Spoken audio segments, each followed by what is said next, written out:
الحمد للہ رب العالمین والصلاة والسلام علی سید الانبیاء والمرسلین وعلی آلہ واصحابہ اجمعین.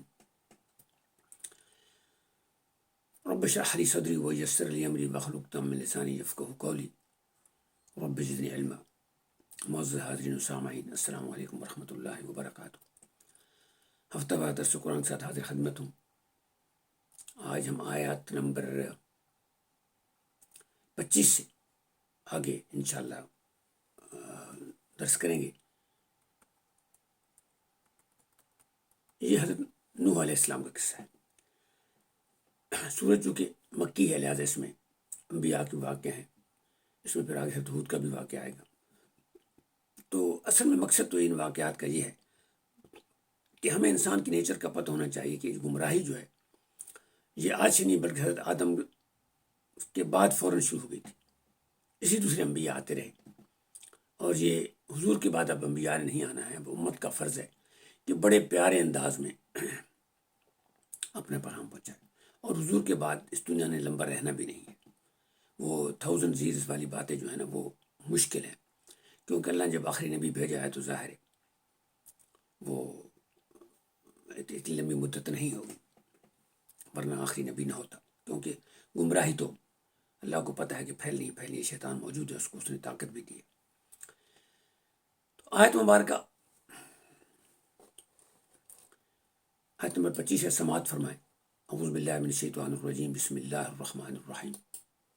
وَلَقَدْ أَرْسَلْنَا نُوحًا إِلَىٰ قَوْمِهِ إِنِّي لَكُمْ نَذِيرٌ مُّبِينٌ أَلَّا تَعْبُدُوا إِلَّا اللَّهَ إِنِّي أَخَافُ عَلَيْكُمْ عَذَابَ يَوْمٍ أَلِيمٍ.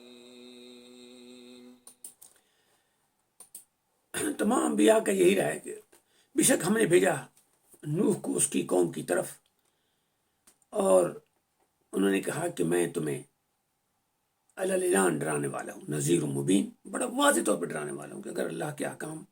اچھا، میں گزارش کروں کہ وہاں یہ اللہ جب نبی بھیجتے ہیں تو 2 مسائل پہ بھیجتے ہیں. ایک تو اللہ کی توحید ختم ہو چکی ہوتی ہے، اور دوسرا انسانی اخلاقیات بھی ختم ہو چکے ہوتے ہیں. معاشرے تباہ ہو چکے ہوتے ہیں، ظلم ہو چکا ہوتا ہے، زیادتی ہو چکا ہوتا ہے، جنگل کا لا ہوتا ہے، مائٹ از رائٹ ہوتا ہے، کمزوروں کی کوئی داد رسی نہیں ہوتی، انصاف نہیں ہوتا، نہ معاشی انصاف ہوتا ہے نہ سماجی انصاف ہوتا ہے. تو پھر جب وہ ایک حد کو پہنچ جاتا ہے تو پھر اللہ تعالیٰ نبی بھیجتا ہے. اور پھر اگر وہ بدل جائیں، ہدایت لے لیں تو ان کی کامیابی ہے، نہیں تو پھر ان پہ عذاب آتا ہے. اب جو قیامت بھی آئے گی اس وقت آئے گی جب یعنی کفر زیادہ بڑھ جائے گا اور زیادتی بھی ہو جائیں گے. بھی آپ دیکھیں کہ دنیا کی جو خوشحال آبادی ہے وہ 20% بھی نہیں ہے. جو G13 ہے نا، G13 ناٹ G20، G13 جو ہیں وہ ملک ہیں جو بڑے ترقی یافتہ ہیں، اچھی ترقی یافتہ ہیں، اور ان میں سے G7 وہ ہیں جو بہت ٹاپ کی ترقی یافتہ ہیں. اور باقی جو ساری دنیا ہے وہ ساری غربت میں، پریشانی میں، تکلیف میں رہی. ان کی اکثر آبادی جو ہے وہ خدا کو مانتے ہیں یا نہیں مانتے، عیسائی ہیں یا مسلمان ہیں یا دیری ہیں یا بدھ مت ہیں یا ہندو ہیں، وہ جو بھی ہیں وہ ان کے ہاں انصاف، ان کے ہاں عدل، ان کے ہاں پریشانی ہی پریشانی ہے.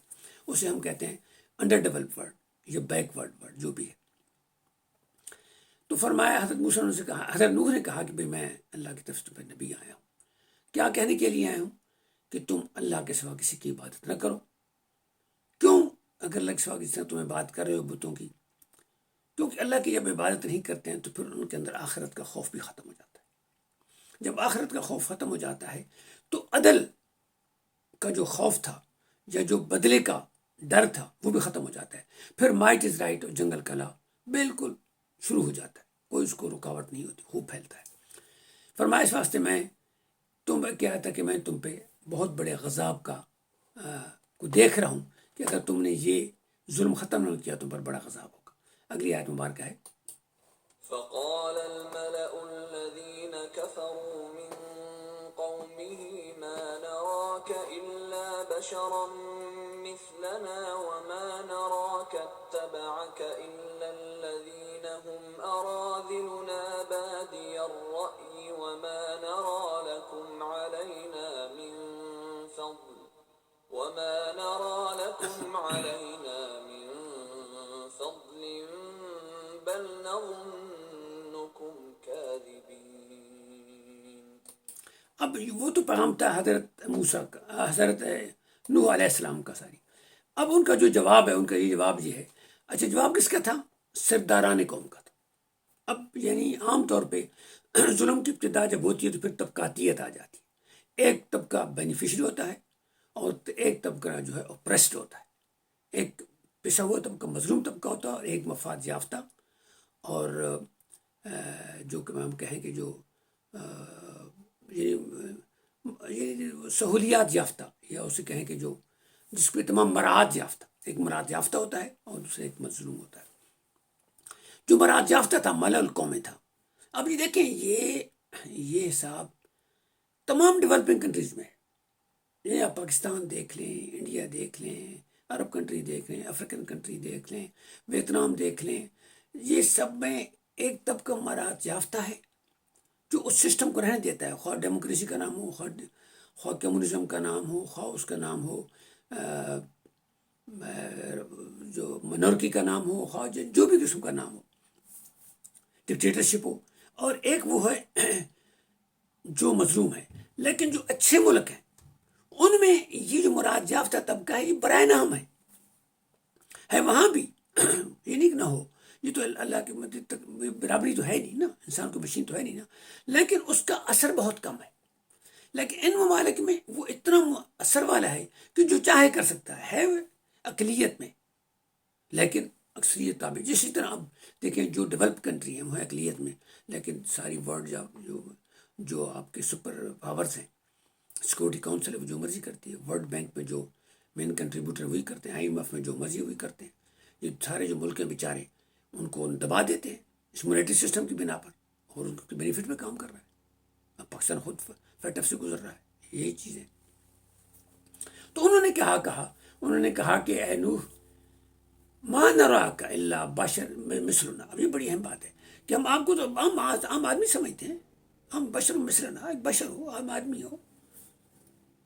وما نراک من اتبعک الا الذین هم اراذلنا بادی الرائے. اور ہم نہیں دیکھ تمہیں مگر تمہاری وہ اتباع کریں جو رذیل لوگ ہیں، اراذلنا، جو ہم میں سے کمزور ہیں، ناتوان ہیں، جن کو مکھی چونٹی سمجھتے ہیں، پرواہ نہیں کرتے، کیونکہ ہم مراد یافتہ ہیں. ہم اپنے آپ کو اوپر سمجھتے ہیں، وہ ہمیں معمولی سمجھتے ہیں، ہم ان کو تو کچھ سمجھتی نہیں. یہ میں بتا رہا ہوں کیفیت ہے جب انبیاء آتے ہیں اور جب وہ ایک انقلاب لاتے ہیں، اور جب ایک یعنی تبدیلی آتی ہے، اس وقت کی بات ہے. اور عام بات ہم ان کو کوئی سمجھتی نہیں. بادی الرائے یعنی بڑے معمولی قسم کے لوگ ہیں. اچھا، میں آپ کو یہ بتاتا ہوں کہ یہ جو بشر کا لفظ ہے نا، یہ انبیاء کو بشر کہنا بے ادبی ہے. یہ نہیں کہ وہ بشر نہیں ہے، وہ بشر ہیں، انسان ہیں. لیکن انسان کے جب ہم لفظ کہتے ہیں تو انسان کی بڑی اونچی ایک آسمان پہ انسان ہے، احسن تقویم پہ ہے، اور ایک نیچے اسفل السافلین پہ. اور جو بشر ہے، یہ انسان ہے، عام آدمی کے لیے استعمال ہوتا ہے. عام آدمی وہ آدمی، ضروری نہیں کہ وہ مجرم ہو، وہ مجرم بھی ہو سکتا ہے. عام آدمی وہ آدمی جو محتاج ہے، جو لینے والا ہے مفادات کا، دینے والا نہیں ہے. یعنی دینے والے بھی انسان ہیں جو دوسرے انسانوں کو بھلائیاں، اچھائیاں، نیکیاں، آرام، سہولتیں دیتے ہیں. کچھ ویسے انسان ہیں جو صرف یہ وصول کرنے والے. یعنی بشر جو ہے عام آدمی ہوتا ہے. جب آپ نبی کو بشر کہتے ہیں کہ میری طرح بشر ہے، تو آپ ایک گستاخی کرتے ہیں. کیوں؟ کہ آپ کی طرح وہ بشر نہیں ہے. آپ غلط استعمال کر رہے ہیں ان کی بشریت کا. وہ بشریت بحیثیت سپیسی ہیں، بحیثیت جنس ہیں، نہ کہ بحیثیت کردار ہیں. یہ انسان مطلب ہے آپ کی طرح کردار، یہ ہماری طرح کردار عام نہیں ہے. وہ اللہ کے چنے اخلاق کے، لیڈرشپ کے، کردار کے دنیا کی اعلیٰ ترین مثال ہے. یعنی وہ مثال جس طرح یہی سمجھیں کہ 1.5 لاکھ آدمی ہو گئے، 1,24,000 پیغمبر ہمارے نبی صلی اللہ علیہ وسلم نے فرمایا. تو ان میں سے یعنی اگر ہم کہتے ہیں 2 لاکھ کر دیں، یعنی وہ بہیں جو تمام کائنات میں ان کو اگر آپ کہیں کہ میری طرح بشر ہیں، تو آپ احترام ان کا نہیں کر رہے ہیں، آپ ایک جرم کر رہے ہیں. وہ تعزیراتی جرم نہیں ہے، اللہ کے ہاں جرم ہے، اخلاقی طور پہ جرم ہے. کیونکہ آپ ایک حقیقت کو جھٹلا رہے ہیں، غلط بیانی کر رہے ہیں. تو اس لیے جو بار بار بعض اوقات ہم مخالفت میں یعنی فرقہ پرستی میں ایک دوسرے کو ایسی باتیں کرتے ہیں تو یہ نہیں کرنی چاہیے. یعنی مقام کا احترام کرنا چاہیے. مطلب ایک وزیر اعظم ہے، ایک صدر ہے، ایک لیڈر ہے، عام آدمی جیسا نہیں ہے. ایک حکومت کا اچھا نمائندہ، ایک سیکٹری ہے اور ہے، ایک سیکشن افسر ہے اور ہے، مطلب ایک سپاہی اور ہے، اور ایک اپنا ایس پی ہے اور ہے. یہ اللہ نے نظام بنایا ہوا ہے. فرشتے کوئی نیچے ہیں، کوئی اوپر ہیں، کوئی ہیں. تو یہ اللہ کا نظام ہے. زمین میں قوتیں ہیں، مثلا گریویشن قوت بہت فورس والی ہے، میگنیٹزم بہت فورس والی ہے، اور نیوکلر کی دو پاور ہے، ایک بڑی پاور ہے، ایک چھوٹی پاور ہے. وہ دونوں بڑی فورس والی ہے. یہ چار ایسی قوتیں ہیں کہ ساری کائنات ان کے اندر پھنسی ہوئی ہے. اب میری قوت پش کرنے کی اب بات کریں کہ اس کا مقابلہ تو نہیں ہے نا اس میں. تو اس میں ہمیں احتیاط کرنا چاہیے. یہ بڑا بڑا اہم پوائنٹ ہے. بعض اوقات ہم غلطی کر جاتے ہیں ضد کی وجہ سے. یہ انٹینشن نہیں ہوتی ہے لیکن ضد ہوتی ہے، اور شیطان اس کو بڑا ایکسپلائٹ کرتا ہے کہ بھائی تم ہی بڑے موحد ہو، تم ہی توحید پہ جا رہے ہو، اور یہ نہیں سمجھتا کہ میں اپنے ہی لیڈر کی گستاخی کر رہا ہوں. کہاں میں اس میں ہوں؟ جس نے مجھے توحید بتائی ہے میں اس کو اگر وہ میری طرح بندہ ہے تو کیا بات ہے. اسی طرح بعض اوقات ان سے کہتا ہے کہ یار تم تو بڑے عاشق ہو، لیکن اگر نبی کو انسانیت سے آپ نکال دیں تو پھر نبی کی کیا آپ عزت کر رہے ہیں، کیا احترام کر رہے ہیں. مطلب یہ تو بات نہیں ہے، جو بڑے احتیاط کرنا چاہیے. اور جو پھر دوسرا یہ ہے کہ لوگوں کو حقیر نہیں سمجھنا چاہیے. یہ طبقاتیت جو ہے اسلام کے اور اللہ کے قوانین کے خلاف ہے. انہوں نے طبقاتیت کو کی بیسس پہ ریجیکٹ کیا. یہ بڑا اہم پوائنٹ ہے کہ طبقاتیت کی بیس ہی غلط ہے. کالے گورے کی، غریب امیر کی، میں اچھا ہوں وہ برا ہے نہیں. ہاں مکارم اخلاق کی بات ہے. مکارم اخلاق اس لیے بات ہے کہ اس سے عامت الناس کو فائدہ پہنچتا ہے. اچھے اخلاق والے کو اس سے فائدہ پہنچتا ہے. ہوا کو فائدہ نہیں پہنچتا، سورج کو فائدہ نہیں پہنچتا، بجلی کو فائدہ نہیں پہنچتا، ہمارے معاشرے کے افراد کو فائدہ پہنچتا ہے. برے اخلاق والے کا نقصان نہ بجلی کو ہوتا ہے، نہ مقناطیسیت کو ہوتا ہے، نہ کشش شکل کو ہوتا ہے، نہ ہوا کو ہوتا ہے، نہ پانی کو ہوتا ہے، انسانوں کو ہوتا ہے. تو یہ جو طبقاتیت کی بات ہے، یہ قرآن مجید کا ہمیں حکم ہے کہ ان آیات سے ہم اس چیز کو سمجھیں اور غور کریں. پھر فرمایا کہ ما نرا لکم علینا من فضل، بھائی ہم تمہاری کوئی اپنے اوپر کوئی برتری نہیں دیکھتے. بل نظنکم کاذبین، بلکہ ہم تمہیں جھوٹا سمجھتے ہیں کہ جو تم بات کرو ہمارے مطلب کی نہیں، لہٰذا ہم آپ کو جھوٹا سمجھتے ہیں. خدا کے بارے میں یا آخرت کے بارے میں، خدا کے بارے میں تو کنسیپٹ تھوڑا بہت ہمیشہ رہا ہے، آخرت کے بارے میں لوگوں کو کنسیپٹ نہیں ہوتا. خدا کی قوت کو تو سمجھ جاتے ہیں لیکن دوبارہ زندہ ہونے کو وہ نہیں سمجھتے. خدا کو بھی اس لیے سمجھتے ہیں کہ بس بس ہو جاتے ہیں. جس طرح علی کرم اللہ وجہ کا قول ہے، عرفت ربی بفصح العزائم، کہ میں نے اللہ کو اپنی کوششوں کے باوجود، ارادوں کی پوری مسلسل محنت کے باوجود دیکھا کہ کامیاب نہیں ہوئی ہے. تمام اسباب تھے تو میں سمجھتا ہوں کہ یہ طاقت ہے. پھر میں سمجھتا ہوں کہ وہ طاقت اللہ کی ہو سکتی ہے جو تمام اسباب کو ملیمیٹ کر دیتی ہے، اور جو ایک پاسبلٹی ہوتی ہے بہت ریموٹ اس کو افیکٹو کر دیتی ہے. تو یہ ان کا یہ تھا. اور فرمایا کہ ہم آپ کو جھوٹا بولتے ہیں. اگلی آیت مبارک سماعت فرمائیں.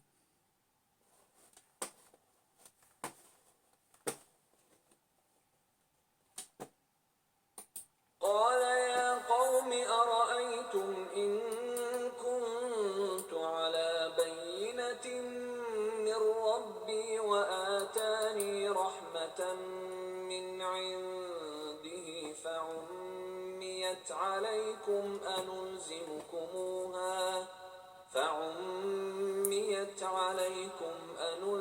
أنلزمكموها وأنتم لها كارهون. اب جو جواب دیا ہے حضرت نوح علیہ السلام نے وہ بڑا قابل غور ہے. اے میری قوم، یہ بتاؤ، تم کیا تم دیکھتے ہو؟ ترجمہ ہم نے کیا کہ یہ بتاؤ، یعنی تم بھائی تم سمجھ آ نہیں پئی. میں اسی طرح بھائی آپ دیکھ نہیں رہے ہو، مطلب یہ کہ تم یعنی دلیل کو جان نہیں رہے ہو. اگر میں اپنے رب کی طرف سے ایک روشن ہدایت پر قائم ہوں، کن تو غالا بینت، پھر وہی بینت ہے، یعنی میں ایک دلیل پر، شواہد پر، جو موجودات ہیں ان پر قائم ہوں کہ اللہ کا وجود ہے، اور آپ کو بتا رہا ہوں شواہد. اس لیے یہ اسلام اور سائنس بڑے اکٹھے ہیں. اسلام اور سائنس بڑے اکٹھے ہیں، چولی دامن کا ساتھ ہے. کیونکہ اللہ کا وجود تو ثابت سائنس ہی کر سکتی ہے، ہمارے تخیلات نہیں کر سکتے. تخیلات ہم یقین کر سکتے ہیں بالغیب پہ کسی کے کہنے پہ، کسی کے ٹرسٹ پہ، کسی کی ٹریننگ پہ، لیکن عام پہ اللہ نے ہمیشہ یہ کائنات کے مظاہر کائنات کو جو نیچرل سائنس کی بنیاد ہے ان کو بتایا کہ میری دلیل ہے۔ اب آخرت کی جو دلیل ہے وہ ابھی تک نہیں آئی، کیونکہ اگر وہ آ جائے گی تو پھر تو بات ہی ختم ہو جائے گی، پھر تو قیامت ختم ہوگی نا۔ تو اس وجہ سے اس کے لیے تھوڑا سا غور کرنا پڑتا ہے اور ایمان بالغیب پہ یقین کرنا پڑتا ہے، کیونکہ اس کے پاس جو ریپیٹیٹیو ایکٹیویٹیز ہے نا شاید سائنس کی، وہ اس میں نہیں ہو سکتی، اپلیکیبل ہی نہیں ہے اس میں، وہ اس کی ڈومین ہی نہیں ہے۔ کہتا ہے کہ میں اپنے رب کی طرف جو مجھے دلیل ملی ہے، جو شواہد ملے ہیں، جو چیز ملی ہے، لاجک ہے جو میں آپ کو کہتا ہوں، وہ تمہیں سمجھ نہیں آ رہی۔ اور پھر فرمایا کہ مجھے اس نے اپنی رحمت دی ہے، آتانی رحمت، اس نے مجھے ایک عقل بھی دیا ہے جسے میں سوچ کے سمجھ کے آپ کو بھی بتا رہا ہوں، اور مجھے رحمت دی ہے، اور رحمت کا مطلب مجھے نبوت دی ہے، مجھے اپنے بندوں میں سے چنا ہے۔ یہ آپ کا انتخاب نہیں ہے، یہ میرے اللہ کا انتخاب ہے۔ آپ کا انتخاب ہے کہ ایک بڑا سردار ہو جسے کافر کہتے تھے، اللہ کا انتخاب ہے کہ وہ بندہ ہو جس کے اندر لیڈرشپ کی کوالٹیز ہیں۔ دیکھیں نا جی، جو بادشاہ کا بیٹا وہ تو کہتا ہے اتنا گندا ہے تو میرا ہی بیٹا ہونا چاہیے۔ بادشاہ نے کسی سے کہا نا کہ اس کا کوئی خادم تھا، اسے کہا کہ یار کوئی خوبصورت بچہ لے آؤ، وہ اٹھا کے اپنا بچہ لے آیا، اس نے کہا یار دیکھو یہ میں نے تم کہا تھا کہ جو ہماری مملکت میں خوبصورت بچہ ہے وہ تم لے آؤ، اور تم یہ بچہ لے آئے ہو جس کی شکل بھی اچھی نہیں ہے، ناک بھی ٹیڑھا ہے، آنکھ بھی ٹیڑھی ہے، ٹانگ بھی ٹیڑھی ہے۔ تو کیا کہتا ہے جناب یہ بچہ میرا ہے، اور میری نظر میں یہ تمام بچوں سے خوبصورت ہے جو آپ کی بادشاہی میں۔ تو یہی ہے، کہتے ہیں کہ بھائی تمہاری رائے کی بات نہیں ہے، بات اللہ کے انتخاب کی، نبوت کا انتخاب، وتعز من تشاء وتذل من تشاء، اس کی اپنی ذات کا انتخاب ہے، غریب میں سے ہو، امیر میں سے ہو، جسے چاہے۔ اکثر انبیاء کرام عمومی افراد میں سے ہیں، بادشاہوں کے بادشاہ بچے بہت کم بنے۔ حضرت سلیمان علیہ السلام تھے جو اپنے والد کے تھے، وہ بادشاہ تھے، داؤد تو بادشاہ بنے۔ باقی جو ہے وہ حضور دیکھیں یتیمی میں آئے، موسیٰ علیہ السلام یعنی اس میں سے بنی اسرائیل میں سے تھے، اور قبطیوں کے غلام تھے، وہاں سے وہاں گئے۔ حضرت یوسف علیہ السلام ساتھ کیا ہوا، حضرت ابراہیم کو نکل گیا تو ان کے حضرت اسماعیل کیسے تنہا رہ گئے، کس قسمہ پرسی میں پلے۔ میرا مطلب یہ حضرت اسحاق کس طرح چل، تو وہ انبیاء جو ہیں بہت کم انبیاء ہیں جو بڑی ثروت سے یعنی بائی برتھ اوپر آئے، اکثریت جو ایسی طرح ہی ہے، اور یہ اعزاز ہے انسانیت کا۔ عام آدمی کا اللہ نے ان سے محبت کی ہے، ان کو لیڈرشپ کی کوالٹیز دی ہیں، ان کو چنا ہے۔ اللہ من عندی فامید علیکم، تم تو اندھے ہو گئے ہو، یعنی تمہیں تو امید میں تم سے چھپا دی گئی یہ چیز، یعنی اندھا اس لیے اندھا کہتے ہیں کہ اس کی چیز چھپی ہوئی تو اسے نظر نہیں آتی، اس کی آنکھیں تو ہوتی ہیں لیکن اس نظر نہیں آتی، تو کیا تم سے چھپا دی گئی ہے۔ کہتا ہے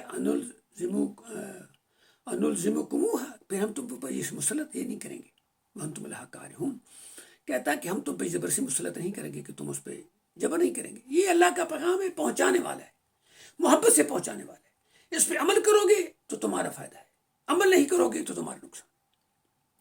تو یہ جو پیغام ہے اسی کا کہ لا اکراہ فی الدین، فرمایا اس لیے کہ وانتم لہا کارہون، اور تم اس کے لیے اگر کراہت کرتے ہو تو ہم اس پہ تمہیں لازم نہیں کریں گے۔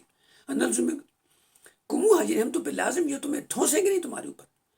تو یہ جو میسج ہے کہ اس لیے کہا گیا کہ تبلیغ کو آپ پیار سے دیں، تشدد نہ کریں۔